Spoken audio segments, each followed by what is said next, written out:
రుణమాఫీ చేసినా నేను 21,000 ఇచ్చిన అంటాడు. ఇయ్యాల్సింది 45, ఇస్తానన్నది 31, ఇచ్చినా అని చెప్తున్నది 21, కానీ ఇచ్చింది 16, 15, ఏ ఊర్లో రాలే. ఇదంతా మోసం. ఆ 15, 16 ఆయన ఏం చేసిండు తెలుసా మీకు? వానకాలం రైతు బంధు ఎగబెట్టిండు. వానకాలం రైతు బంధులో 8,000 కోట్ల రూపాయలు రైతులకు కేసీఆర్ ఇస్తుండే. వానకాలం ఇచ్చు, యాసంగి ఇచ్చు. వానకాలం రైతు బంధు ఎగ్గొట్టి ఆ 8,000 తెచ్చిండు, రుణమాఫీకి ఇచ్చిండు. రెండవది ముసలోళ్ళకి 2,000 పింఛన్ ఇస్తే నెలకు 1,000 కోట్లు అవుతాయి. ఈయన 4,000 ఇస్తా అన్నాడు. 4,000 ఇయ్యగానే 2 నెలల పింఛన్ ఎగ్గొట్టిండు. అంటే అవి 2,000. ఆ 2,000 ఇటు మళ్ళీ ఇచ్చిండు. వృద్ధుల పింఛన్ 2,000 ఎగ్గొట్టిండు, రుణమాఫీకి కలిపిండు.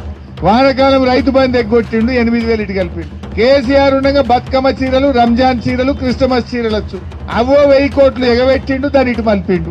ఇట్లా ఆయన ఇచ్చిందేమి లేదు. కేసీఆర్ కిట్ ఉంటుండే దవాఖాన్లల్లా.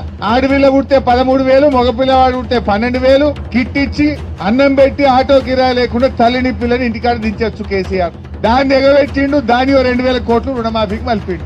కేసీఆర్ కిట్ ఎగ్గొట్టిండు, 2 నెలలు ఆ ముసలోళ్ళ పింఛన్ ఎగ్గొట్టిండు, బతుకమ్మ చీరలు ఎగ్గొట్టిండు, వానకాలం రైతు బంధు ఎగ్గొట్టిండు, పిల్లల ఫీజు రియంబర్స్మెంట్. కేసీఆర్ ఉండగా మా ఎస్సీ, ఎస్టీ, బీసీ పిల్లలు చదువుకోవడానికి ఏడాదికి 2,500 కోట్లు పిల్లల చదువులకు కాలేజీల ఫీజులు కడుతుండే.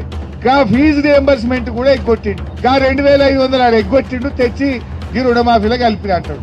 ఇక నువ్వు ఇచ్చింది ఏమన్నదే? ఫీజు రియంబర్స్మెంట్ ఎగ్గొట్టినావు, రైతు బంధు ఎగ్గొట్టినావు, బతుకమ్మ చీరలు ఎగ్గొట్టినావు, కేసీఆర్ కిట్ ఎగ్గొట్టినావు, ముసలోళ్ళకి 2 నెలల పింఛన్ ఎగ్గొట్టినావు, గీడ కోత కోసినావు, గల కలిపినావు. నువ్వు ఇచ్చింది ఏమున్నది అని నేను అడుగుతా ఉన్నా. నువ్వు చేసిన హామీ ఏంది అని నేను అడుగుతా ఉన్నా.